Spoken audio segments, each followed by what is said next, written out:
ব্যানার্জি বলছি। আমার এই ছোট্ট নিউজ চ্যানেলে দর্শক বন্ধু আপনাদের প্রত্যেককে জানাই স্বাগত। আজ ঈদ, সকলকে জানাই ঈদের শুভেচ্ছা, অর্থাৎ ঈদ মুবারক। আজ শনিবার সকালে কালীঘাটে মায়ের মন্দিরে পুজো দিয়ে নির্বাচনী প্রচার শুরু করলেন আমাদের রাজ্যের বিরোধী দলনেতা তথা ভবানীপুরের বিজেপি প্রার্থী শুভেন্দু অধিকারী। তার প্রতিদ্বন্দ্বী হিসেবে আমাদের রাজ্যের মাননীয়া মমতা বন্দ্যোপাধ্যায় লড়াই করছেন, সেটা বলার অপেক্ষা রাখে না। গতকাল রাত থেকেই বৃষ্টিবাদল শুরু হয়েছে। আজও সকালে আকাশের একই চেহারা, মেঘ করেছে, রীতিমতন বৃষ্টি পড়ছে।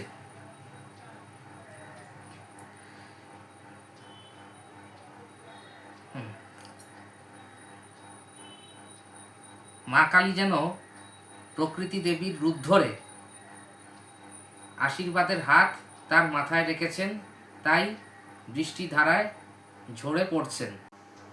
আজ সকাল থেকেই নিরাপত্তা বাড়ানো হয়েছে কালীঘাটের মন্দির প্রাঙ্গণ এবং আশেপাশের চত্বর।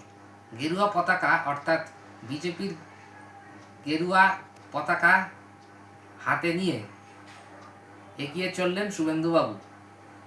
মন্দিরে প্রবেশের ঠিক আগে তিনি বললেন, আজ শনিবার, তাই কালীঘাটে এসেছি, মা নিশ্চয়ই সঙ্গে থাকবেন। আপনারা দেখুন সেই কালীঘাটের দৃশ্য।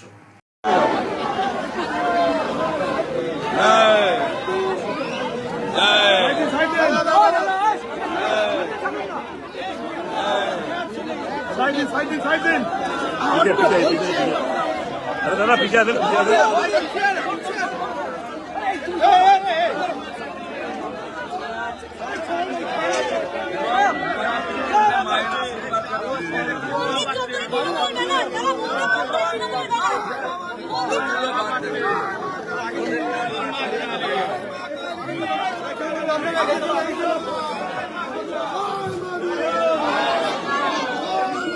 भाई साता साता साता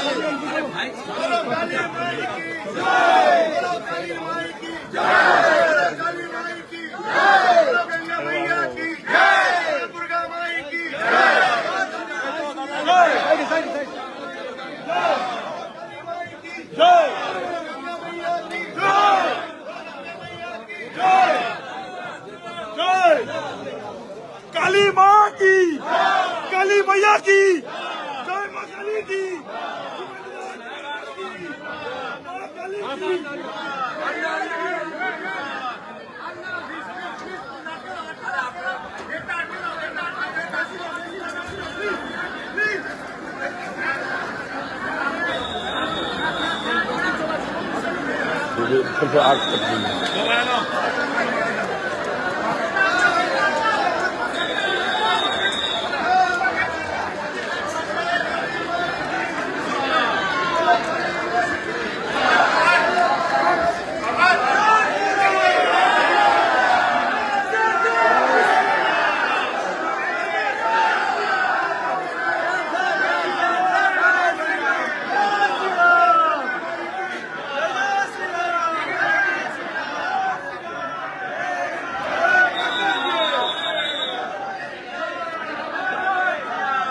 भैया पूछे भैया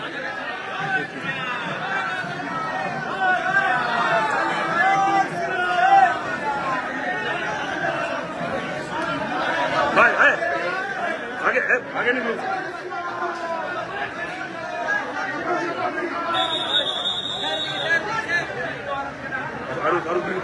वीडियो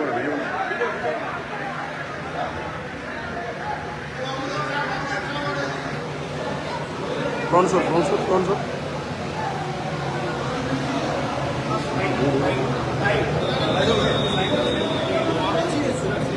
আরো এগিয়ে যাও, পেঁচিয়ে যাও আরো আপনারা পেঁচিয়ে যান। আরো মধ্যিখানে আসতে দে। পিছিয়ে পুজো করা হয় তাদের একটুখানি পালা চাপ।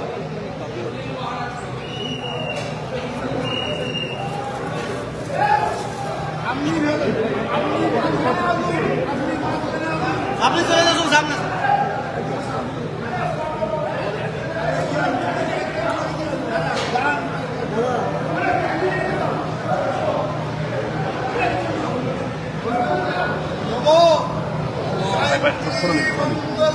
কালী ভদ্রকালী ভবানী দুর্গা শিবা সমারব্ধি আস্পদা নারায়ণী নমস্তে নমো ময়ূরগ্নি মহামায়ে চামুণ্ডে মুণ্ডমালিনী আয়োরাজপতিরয়ং এই দেবী নারায়ণী নমস্তে নমো করুণাগত দীনার্থ পরিত্রাণপরায়ণে সর্বশান্তি হরে দেবী নারায়ণী নমস্তে নমো সর্ববাধাবিনীর মুক্ত ধনধান্য সুগন্ধিত বিশ্বনাশানে ভবিষ্যতীনায় হে নমস্কারাঞ্জলি দক্ষিণাকালিকায় নমো সর্বমঙ্গলমঙ্গলে শিবে সর্বার্থ সাধিকে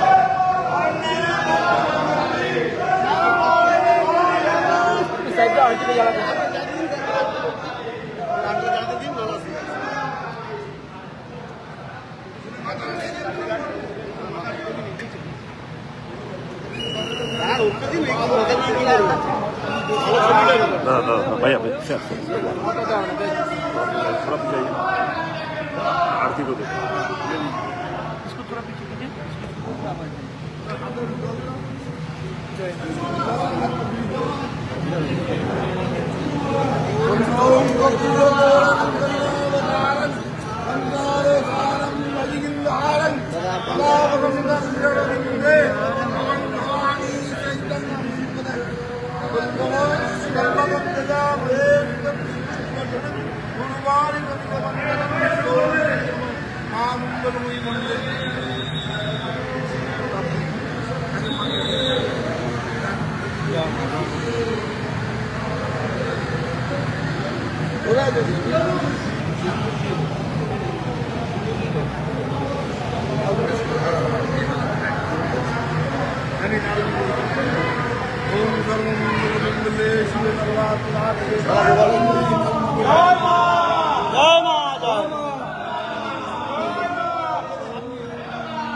আমাদের শুভেন্দু যেন অসুর নাসিনী বধ করতে পারে মা। জয় মা। नमः पार्वती पते हरे हरे महादेव देव सुनो देव महाकाल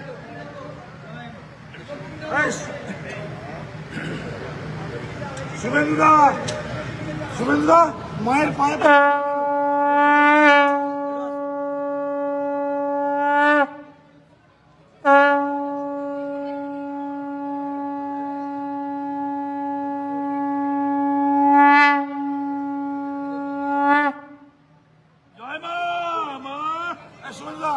মায়ের পায়ে শুয়েছ? শুভেন্দুকে বলো মায়ের পায়ে শুয়েছ।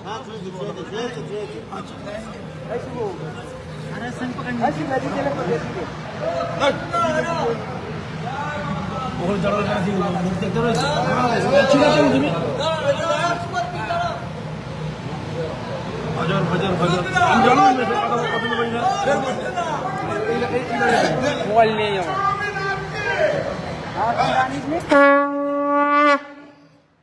জয় মা বলো সুনীল মহারাজ জয় মা।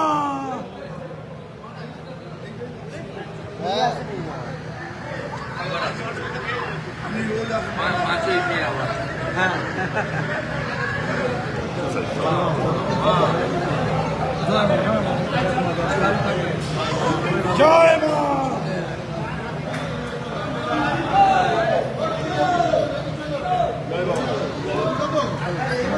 এই বাবা, এই ও বাবা, মায়ের কাছে নাও না, মায়ের কাছে নাও না ছবি, মায়ের কাছে এসেছি দেখলো।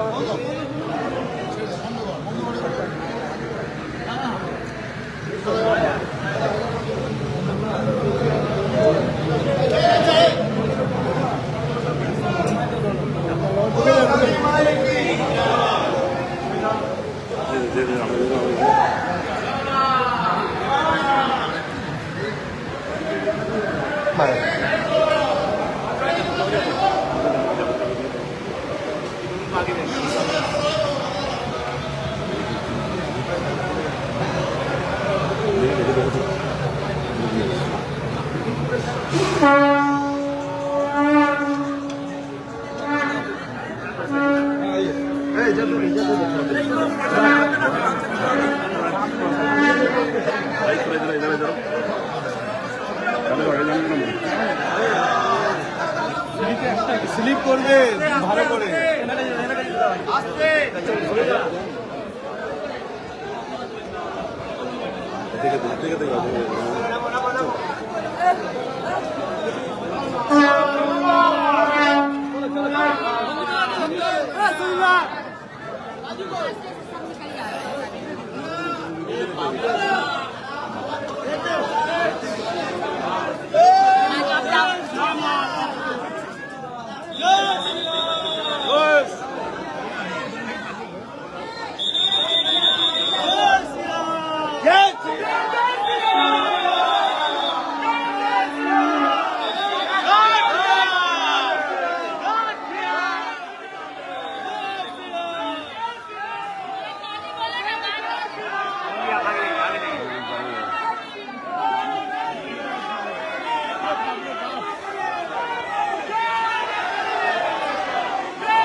अरे सुनील महाराज जी के देते ना, महाराज जी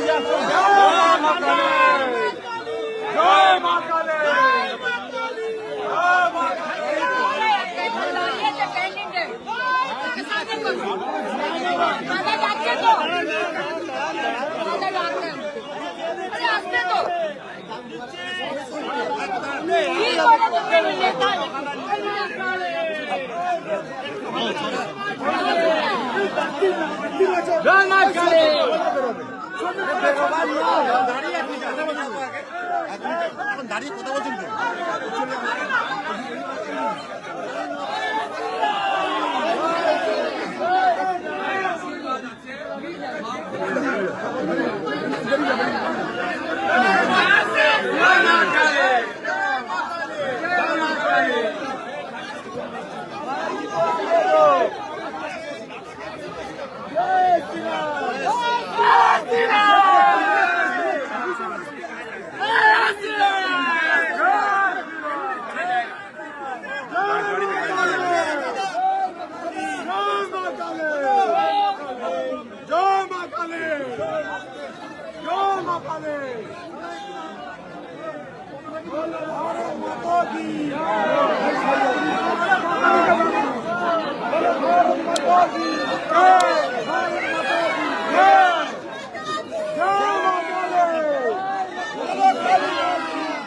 এবার 2026-এর বিধানসভা নির্বাচনে তৃণমূলের প্রার্থী তালিকায় অনেকেরই নাম বাদ পড়েছে, যারা আমাদের অতি পরিচিত মুখ, আপনারা সকলেই জানেন।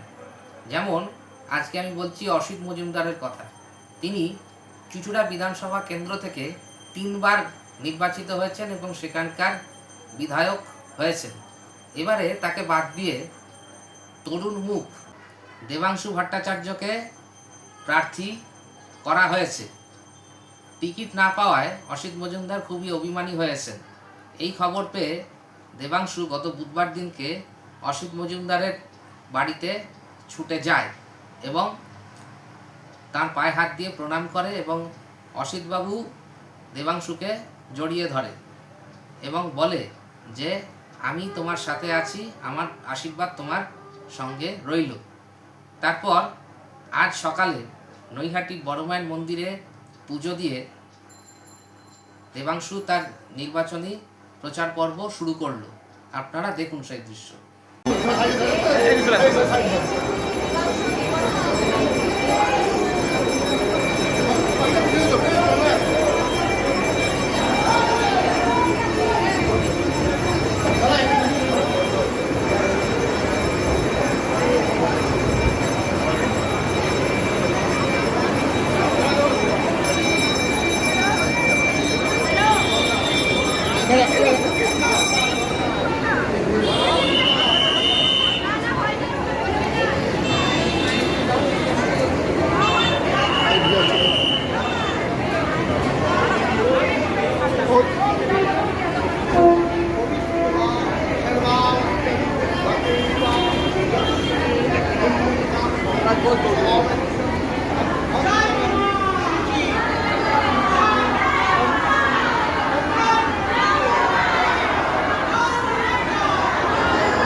দেখুন, মানত করা বলতে প্রত্যেক বছরই তো প্রায় 6 মাস ছাড়া ছাড়া মাঝে মধ্যেই আসা হয়।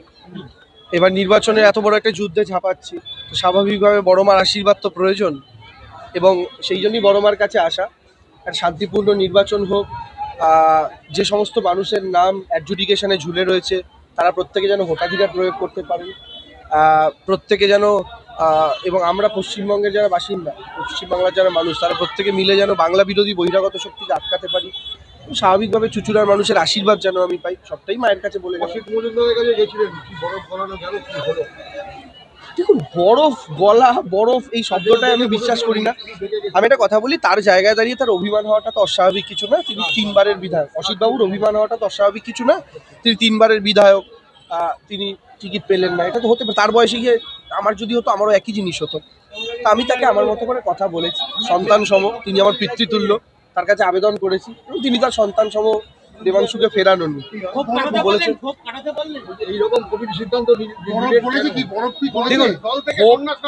দেখুন, না না না, তিনি সেই সন্ন্যাসের দিকে এখনই সিদ্ধান্ত নিচ্ছেন না। তিনি আছেন, লড়াই করবেন, আমার পাশে থাকবেন, আমাকে আশীর্বাদ করবেন, এবং তিনি প্রতিজ্ঞা করেছেন, তিনি আমাকে জেতানোর দায়িত্ব তিনি নিজে কাঁধে নিয়েছেন। তিনি থাকবেন, পুরোটাই সঙ্গে থাকবেন।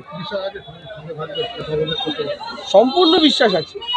বিশ্বাস থাকবে না কেন? বিশ্বাস তো সবকিছু, বিশ্বাসে মিলায় বস্তু তর্কে বহুদূর। বিশ্বাস তো অবশ্যই আছে।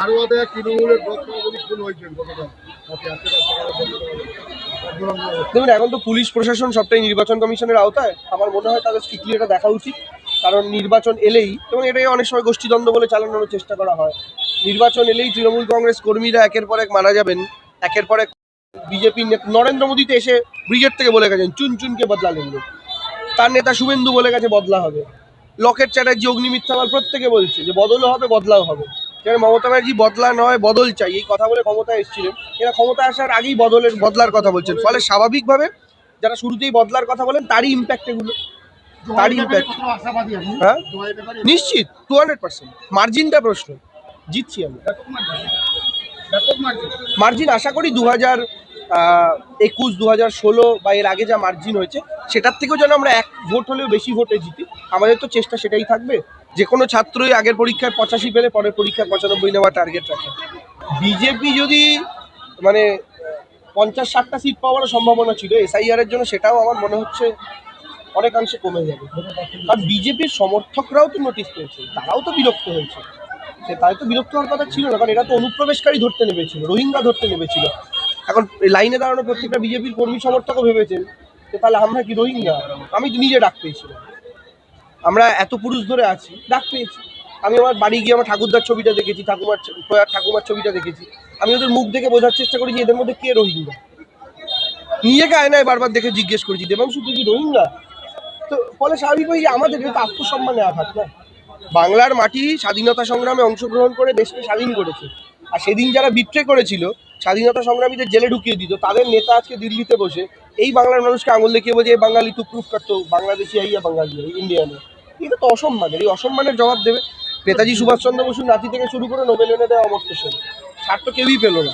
বিরোধী দলকে রোহিঙ্গা বলে চিৎকার করে, রোহিঙ্গাকে এখনো পাওয়া যায়নি।